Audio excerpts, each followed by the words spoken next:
I was the lucky child to be picked through a rigorous selection exercise to welcome President Moi to my home district, Nyeri, and specifically to the Kiganjo Police College. My duty at that tender age was to hand in flowers in our honored tradition of welcoming dignitaries home.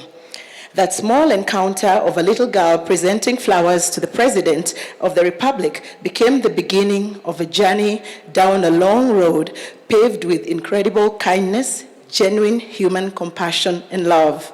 His Excellency President Moi immediately assumed the role of a father figure in my life, and he took up the cost of educating me by offering to pay my school fees throughout my schooling years. I still remember with deep nostalgia the very first day when I met His Excellency the President. As soon as I handed him over the flowers, he invited me to breakfast and he treated me to some sumptuous mbuzi ribs that were extremely tender. During this king's breakfast, I was asked, "What would you like me to do for you, little girl?" And he asked, "What would you like?" "Anything." I innocently responded that since he was the biggest person in the country, he should remove Kiswahili as a subject in my class.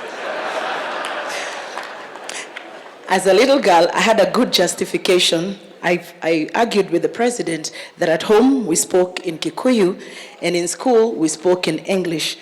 Further on, I wrote all my exams in English and therefore I could not understand what the need of Kiswahili was. I thought a presidential decree against Kiswahili would be a masterstroke. The President smiled broadly and at my obvious childish request, and of course, I had to explain to my parents why I never thought of greater requests to the President, like the request of a Kambugonda. Those who don't speak French, Mugonda is a parcel of land where I come from. As for my Kiswahili request, that was never granted.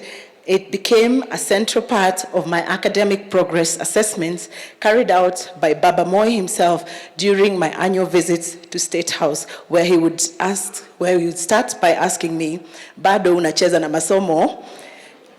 It is that small encounter in Kiganjo that began a life-transforming moment for the little girl from a little village called Nyerivo in Nyeri, who now stands in front of you, having recently attained a doctorate degree, to mourn a loving father, a faithful mentor, a devoted teacher, and a caring children's president. I celebrate President Moi for his proven, genuine, big heart that made possible my education and that of many other children across the Republic. I celebrate this extraordinary leader who consistently demonstrated his commitment to education, especially that of the girl child. And I stand here in front of you today as living proof that his noble efforts and his noble endeavors were never in vain. My Baba Moi, as I fondly called him, today rests in absolute peace, having, in the sunset of his blessed life, watched many of his children, nurtured directly by him, grow into effective citizens. He rests in peace, knowing that that little village girl from Nyerivo pursued not only the highest limits of education, but also has chosen to live a life of public service as Deputy Governor of Nyeri County.